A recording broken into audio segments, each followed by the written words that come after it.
It's 2:00. And you know what that means? It's the second Wednesday of the month, and it is the Working on Wellness Radio Forum that we do at 2:00 from 2 to 3.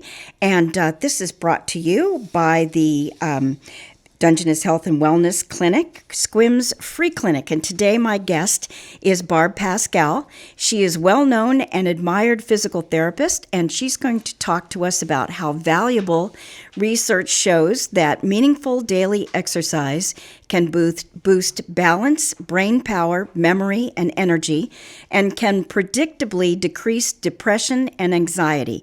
No matter your age or pre-existing conditions, you can make a difference from head to toe with what really is the best medicine, exercise. Welcome, Barb. Thank you. Little louder. Thank you. So, if you're just joining us, we also video these Working on Wellness forums. And Barb is going to do most of this today by standing. And so every now and then I'm going to have her get a little closer to the mic.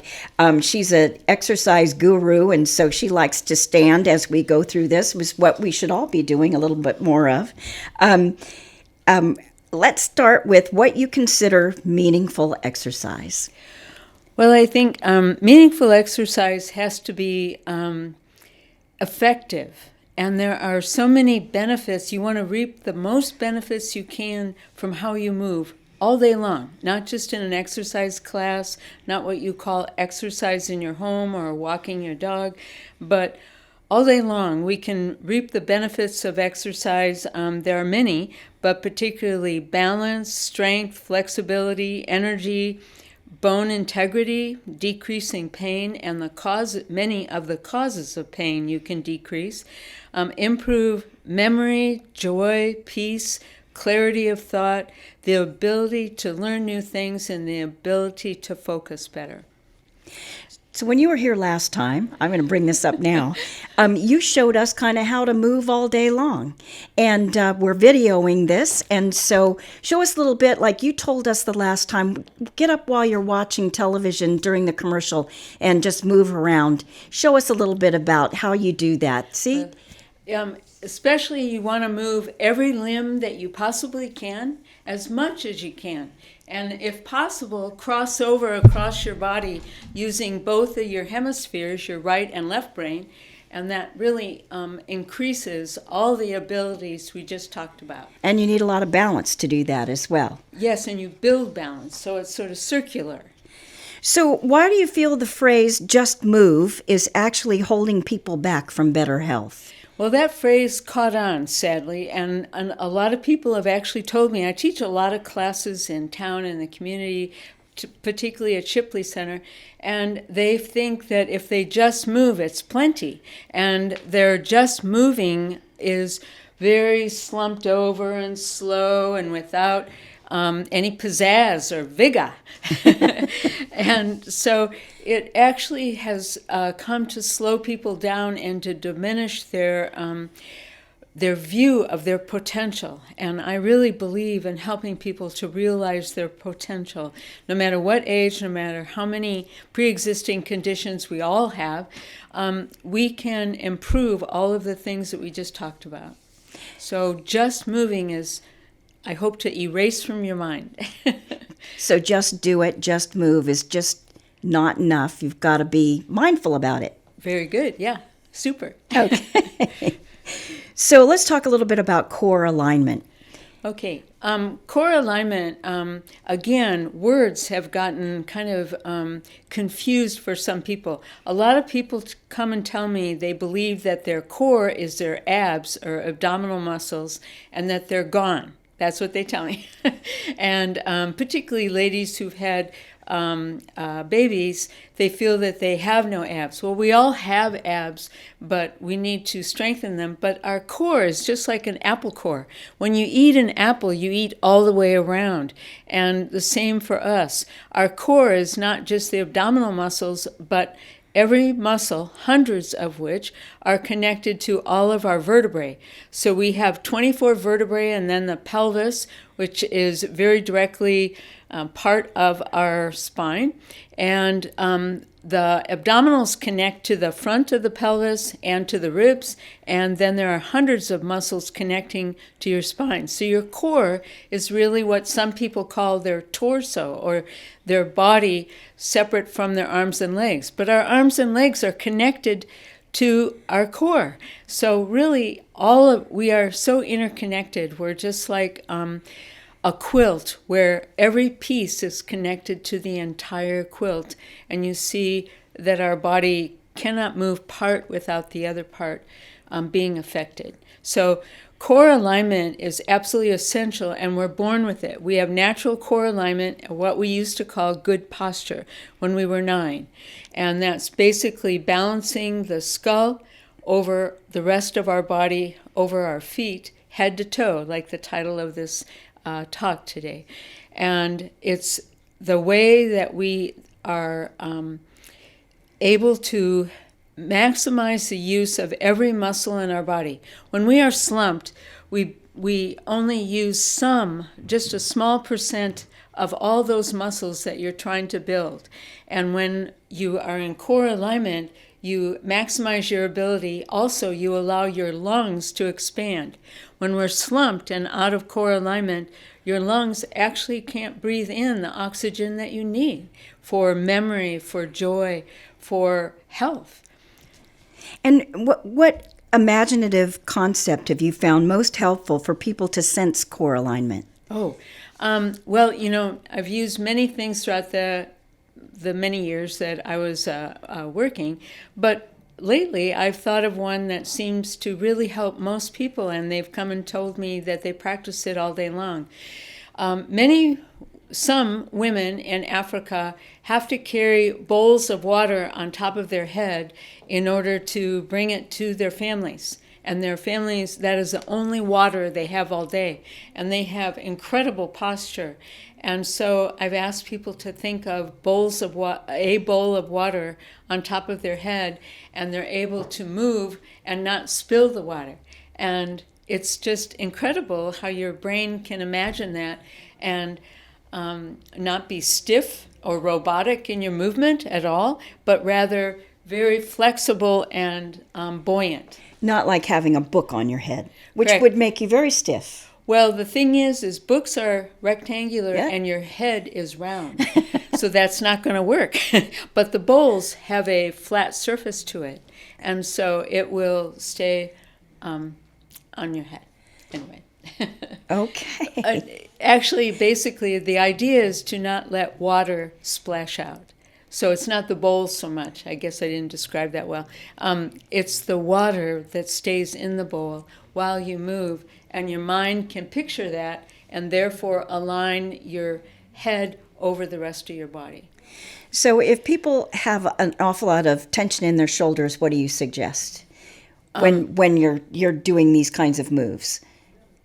So a lot of tension in your shoulders. You Right. have a tendency to pull up. Right. And when you're doing these moves and you're imagining this bowl on your head, that makes my shoulders want to tense up. Okay, one thing you can do is push your hands down towards the floor. You can also grab your TheraBand, or what I call now fleece rings, and excuse me, and you can put it behind your back and pull down with your arms, and then it facilitates your mind to remember how that feels, and then just do that as you're doing your exercises. Force your hands down towards the floor, which will unshrug you. Okay. Which will take away the tension. Tension is just tight muscles, really, that kind of tension. So how are different core muscles connected to one another in our daily life? Well, every single thing we do actually involves all of the muscles in your core. And it could be your gardening, it could be at your computer. If you're cooking or cleaning, what you want to do is to try to stay in core alignment, even say vacuuming. And so we don't want to vacuum like this, which is terrible for your shoulders and neck and back, and it hurts. But we keep doing it because we're not really sure what else to do. So your body is meant to move smoothly and gracefully, and keeping your core in alignment allows your arms and legs to move at their maximum ability and saves you from pain and injury. So I would suggest that when we finish this and it goes on video on the SQM Free Clinic's website, you need to see how Barb is standing right now. So if you do it again, Barb, and when she's vacuuming, she's got her feet very far apart, and she's keeping her back straight, and she's using her front leg to do most of the movement, and she's kind of rocking back and forth between front leg and back leg, and makes a lot of difference. I can see it in how you're making these moves, because I'm a vacuumer that fights the machine. Yes. Well, good points, Olive, because actually I'm practicing balance. If you notice, I'm actually working on my balance while I'm vacuuming. And so you reap all the benefits of what exercise can do for you, because exercise isn't just a class 3 times a week or what you might walk down the street with your dog, etc. Exercise is actually life. Your whole body, every single cell, every single tissue of your entire body depends on oxygen and blood flow. And what does exercise do? Brings both in. And exercise, I looked it up the other day, it's from the Latin words meaning practice thoroughly. And so you thoroughly want to use your entire body to the best of its ability all day long, every single day for the rest of your life. Talk a little bit about stairs. About stairs? Yes, talk about stairs. If you don't have stairs, and if you do have stairs in your home, what's the best way to kind of get that into your daily routine? I haven't thought about that one. I gave you a twist. No, that's okay. First, stairs can be truly difficult if you have knee problems or hip problems. So you want to take them carefully, but build up your muscles so that you can do stairs correctly. And so the key thing is that we tend to bend over and hunch and reach for the railing going up and down stairs. And so you're actually, again, minimizing the use of how your body is built to do stairs accurately. And you want to build muscle as best you can. So I'll pull this chair over here and just show you. So one way to build the muscles that you need for stair climbing, etc., is to, we all have to get up and down out of chairs, beds, even toilets and cars all day long. And if you don't get up every 30 minutes, then I want you to drink more water, because then you will have to get up more often. And that always gets laughs out of my classes too. But the point is that we sit too long, we get so stiff, and then we have difficulty moving or difficulty going up and down stairs, and we actually lose strength. And so using 30 minutes as your baseline, never sit more than 30 minutes ever, anywhere, even reading or doing your computer or TV or talking with friends. Get them up too, every 30 minutes. Not even an 18-year-old spine is built to sit more than 30 minutes. We're meant to be movable people, not sitters. And so what you want to do is the same movement that Olive described earlier. My feet are parted side to side it depends on your height and your the leg length, etc., but probably about 12, 16 inches apart, side to side, but also front and back, giving you balance and the maximum strength of your quads and your glutes, which are your front thigh muscles and the buttock muscles. And then you want to sit down carefully and stand up carefully, just like a ballerina would. And keeping your back straight. Keeping your back straight. Yep. And then switch legs. When you have then gone off to the kitchen, you got up out of the chair, you went to the kitchen for a drink of water, you come back, switch legs, so that you practice with the other leg, because anyway, you need to strengthen both legs, and you need to practice balance. And balance isn't some enigma somewhere in your brain. It's actually an accumulation of many practices and lots of strengthening, lots of work on it. And it can, I've had 95-year-old people in my classes improve, and some of them are the most improved because they're the most committed to improve and not be a burden on their family, but we have incredible ability to increase muscle strength. We have other problems as we age, but muscles don't deteriorate as quickly as some other parts of us. My guest today is physical therapist Barb Paschal, and hopefully you'll be able to get on the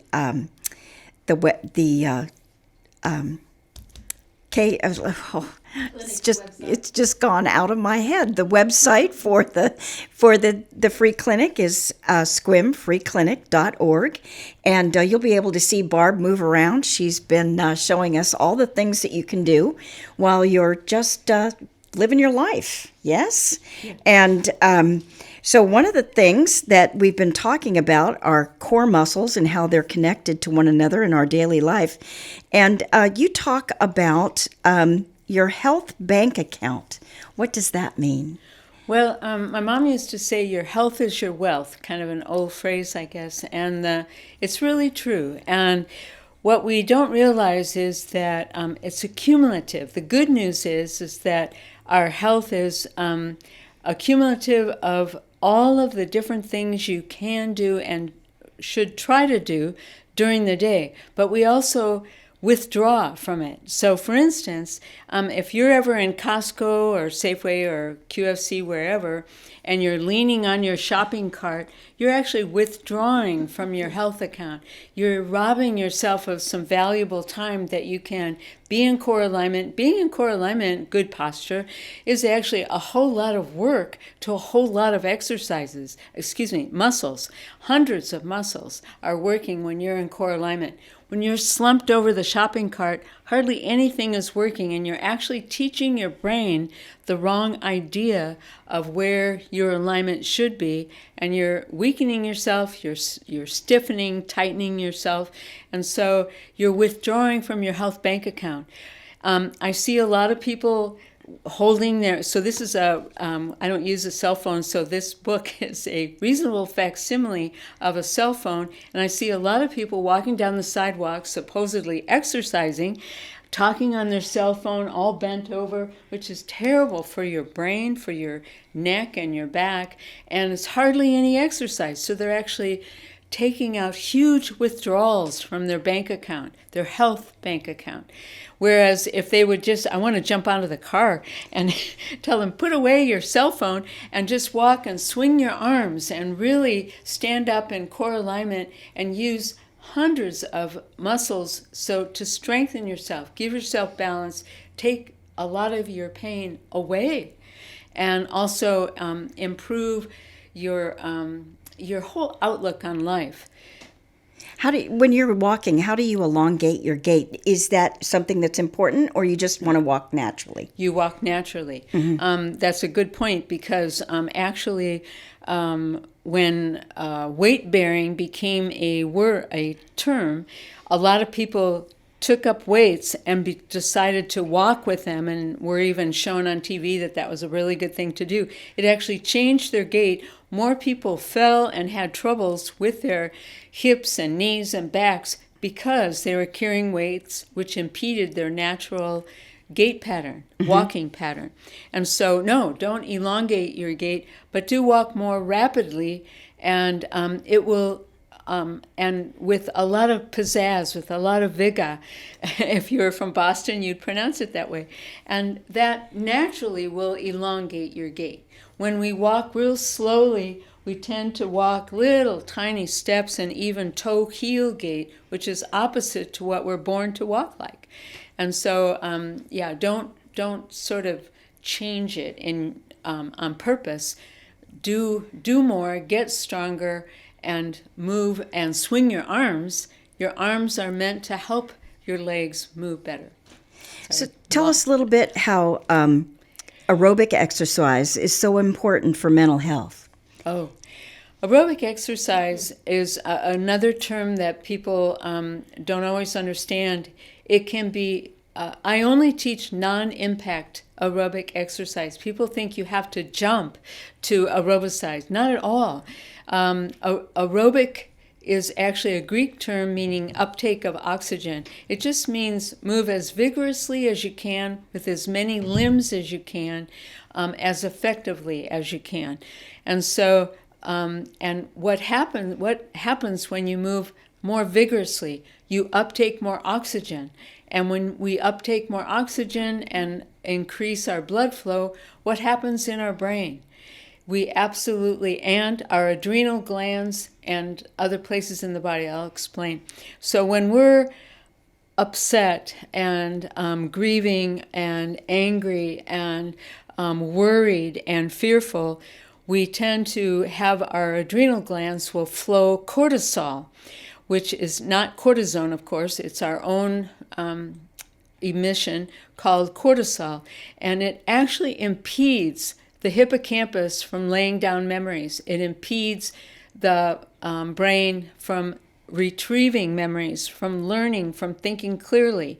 And so by aerobic exercising, you actually shut down or turn the faucet off of the cortisol, stop the adrenal glands flowing, and instead get the pituitary and the hypothalamus in the brain and the intestines flowing endorphins and serotonin, which work the opposite.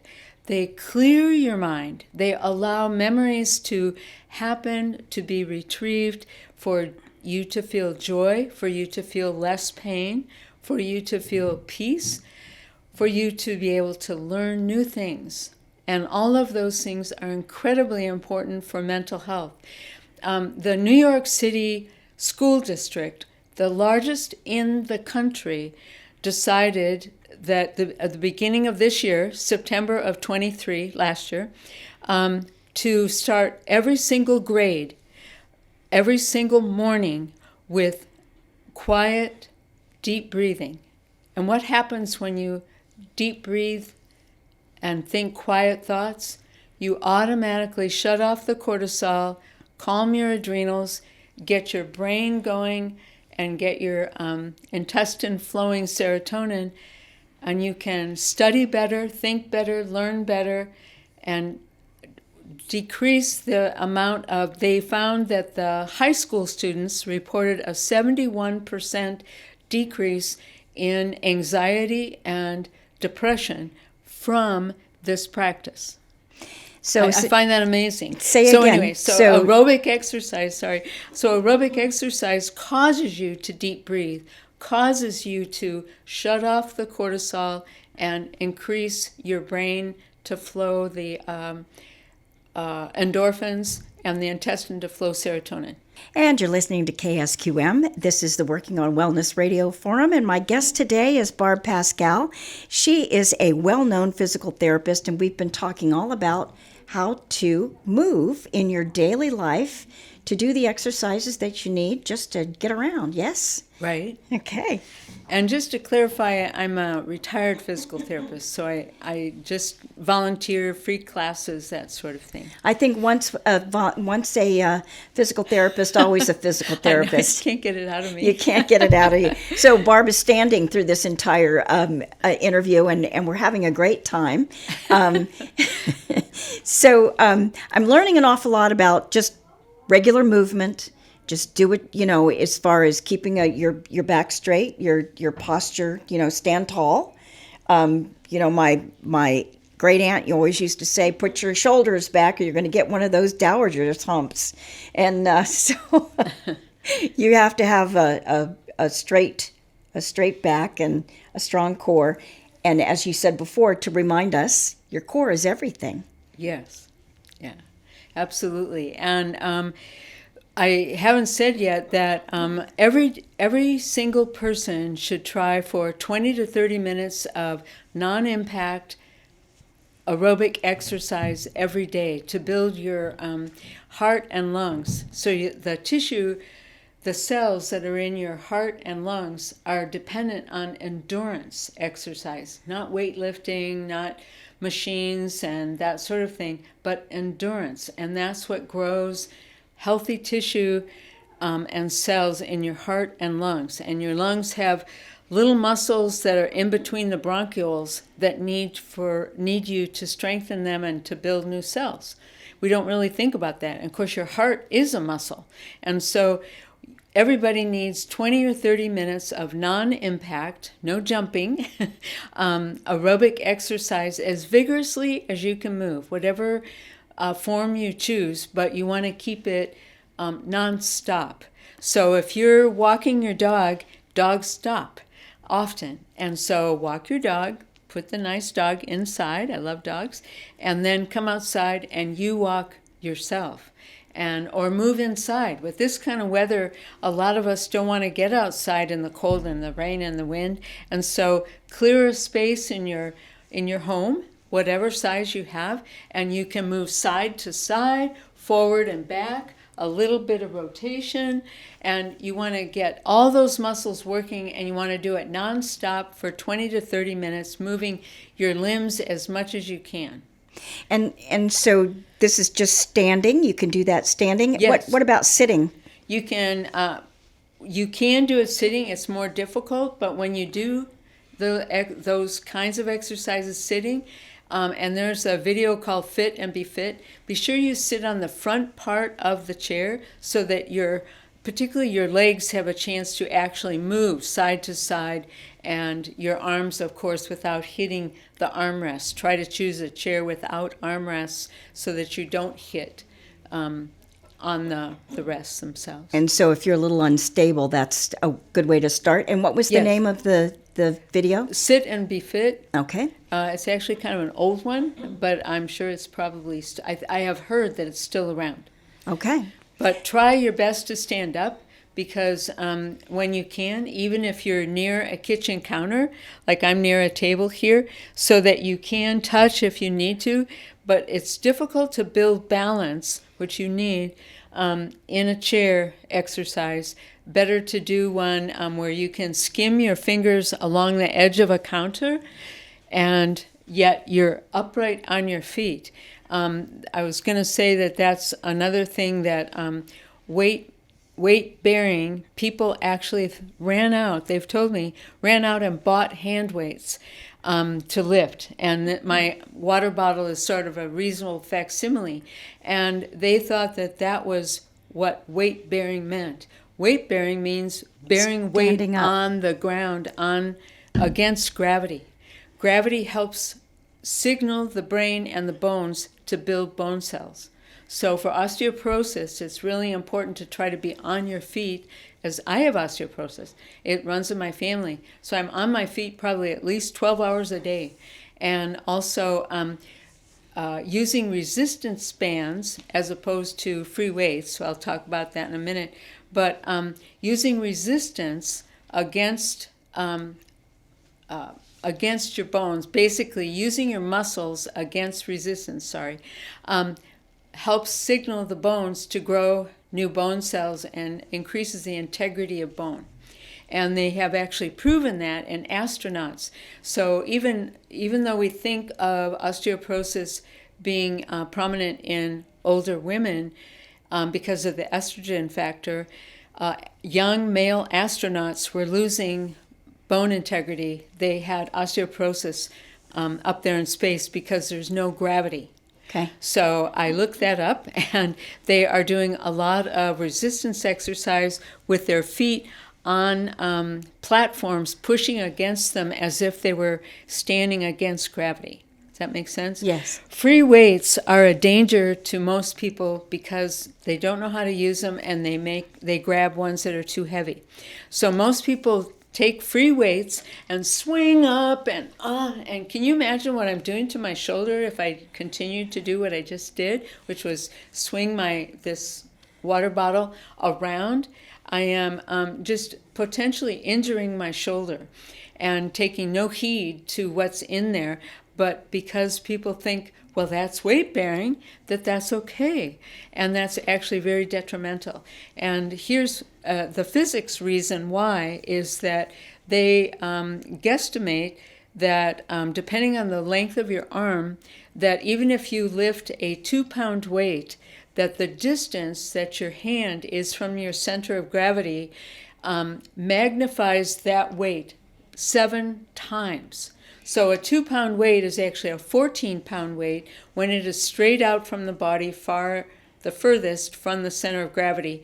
As you raise it up over your head, it becomes closer to a 2-pound weight again, but the arc of motion all the way down, you have no control over when you swing it up. Therefore, you have no chance to protect your shoulder. And many people have torn their rotator cuffs, etc., because of such activity. So I actually have a 28-year-old friend who was lifting weights and he dropped the weight on his toes and broke them. So I am not into free weights. I'm into resistance bands. And the old resistance band, the best one is TheraBand, like therapy band. And you can buy those at Jim's Pharmacy. And for years, I used those with patients in the clinics. But as I get older, my skin gets thinner and the rubber really rubs and actually damages the skin. And so I've taken to fleece rings. And so I go to Walmart and buy fleece blankets and cut rings and give them to all the people in my classes. And I have one here for Olive. And so you can wrap it around your hands, keep your elbows into your sides, and try to move your hands out to the side. And a friend the other day said, so those are stretchy bands. No, this is not a stretching exercise. This is a strengthening exercise. It's almost impossible for me to slump or have poor core alignment when I keep my elbows in and I pull on my fleece ring. And what's the 5-second? It's an isometric exercise, and isometrics are the quickest way to strengthen a muscle. However, they go on a bell curve, and so the maximum amount of capacity for your muscles is at 5 seconds. So therefore, 10 repetitions of 5 seconds each is better than holding it for 50 seconds, so to speak. Okay, if that makes sense. So 5 seconds is plenty, and don't hold your breath. Count out loud. When you hold your breath, you raise your blood pressure, and a lot of people already have high blood pressure. We don't want to do that. And you need oxygen flow. So the other directions are equally as important. So diagonally, elbows into your side, and again, you are working your core. I can feel all of my shoulder muscles, but my back muscles, my neck muscles are all working, all hundreds of them. Then if you put the fleece ring behind your back and stretch your hands down to the floor and out, you will dramatically release those hunching muscles that Olive mentioned earlier.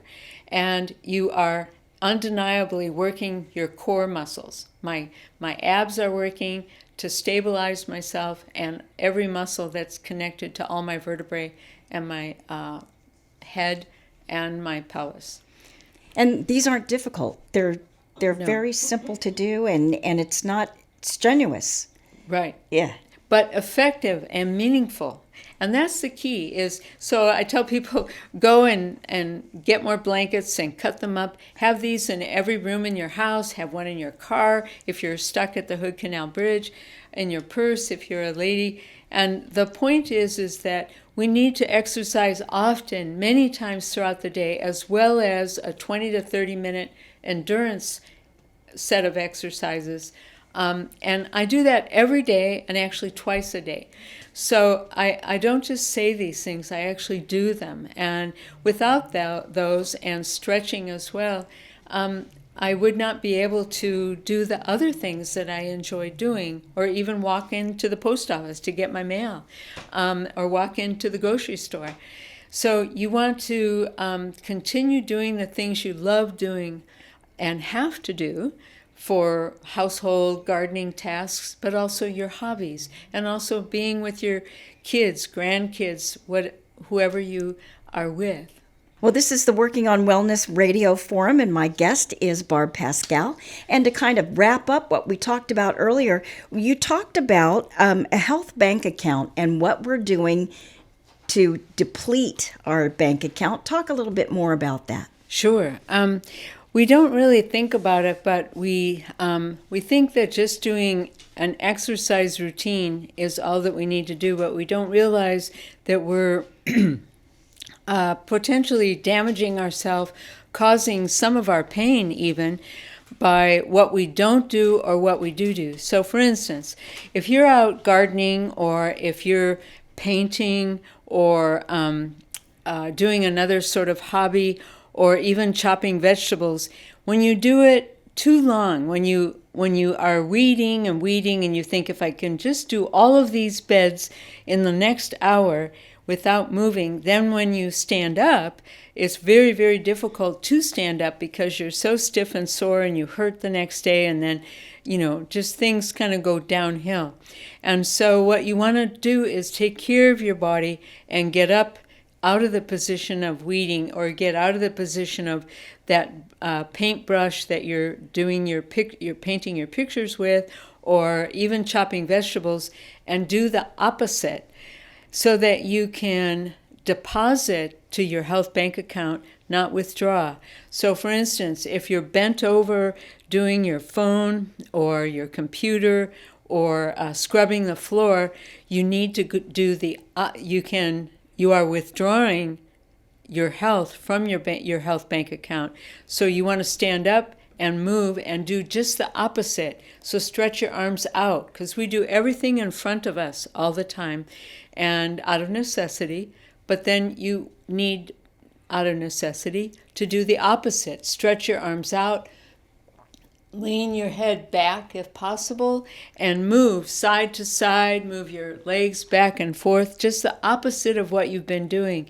And if you've been kneeling down, scrubbing floors and weeding, that kind of thing, stretch out those legs. And so you want to think about what you do to withdraw from your health, as well as how to add to your health bank account. And there are myriad of ways that we don't even think about it, or even watch TV. When we were watching, my husband and I were watching a scary movie the other night, and my head was leaning forward and forward towards the TV, and of course my neck hurt. And so we stopped it and got up and needed to stretch, and before I went to bed, because if I went to bed with that stiff neck leaned forward to the TV, then I make pain and have less sleep. So you see how it goes in a circle. And we can improve our health greatly by undoing the things that are harmful or even cause pain, and to improve it. And remember that a lot of pain is actually from weakness and trying to struggle through with weak muscles instead of exercising, getting them stronger, and have less pain. It has been proven that if you can gain a little bit of strength in the muscles that control your knees, the quadriceps, you can decrease your pain by at least 30 to 50%. And that's the report of patients. Okay. So I hope that makes sense to people, that you have a lot of potential, and you just need to understand how your body works. And that's why I like to teach, to help people understand what they can do without any fancy machines or anything, but in your home, with the weather like it's going to be in the next few days, you can do so much in your home, and just keep moving with as much vigor and pizzazz as you possibly can, even just getting up to getting a sweater or a drink of water. Don't slump around, really walk with vigor. And no hand weights? No you don't hand need them. weights. You don't need them. Well, they're an impediment. They're Yes. actually, they change your natural position and gait pattern. And no hand weights. And, there's a new term called body weight. And that's using your body as a weight. Gee, new, but that's what they call it, new. And so swinging an arm over your head is a whole lot of weight. My arm weighs, if it was taken off like a mannequin in the old brick and mortar stores we used to have, my arm, they say a woman's arm usually weighs, depending, 10 to 15 pounds by itself.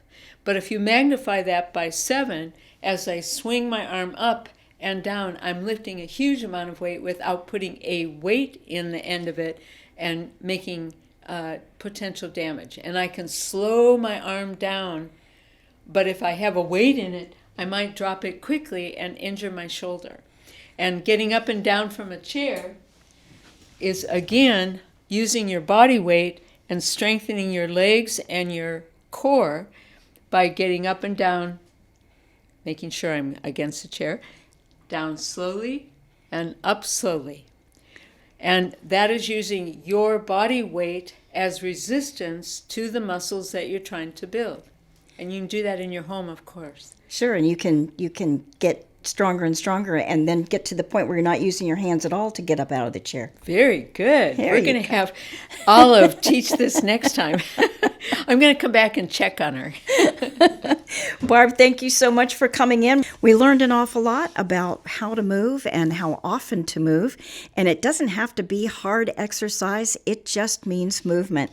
And this is the Radio Wellness Clinics, or rather, I'm sorry, the Wellness Radio Forums are always the second Wednesday of each month at 2 p.m. And the Dungeness Valley Health and Wellness Clinic will have this video on their website at squimfreeclinic.org. The clinic is one of 32 free clinics in the state of Washington. They're open to the public on Monday and Thursday evenings. The doors open at 4:30 p.m. No appointment is necessary. The free clinic is here to serve anyone who has no health insurance or is underfunded by their health insurance policy.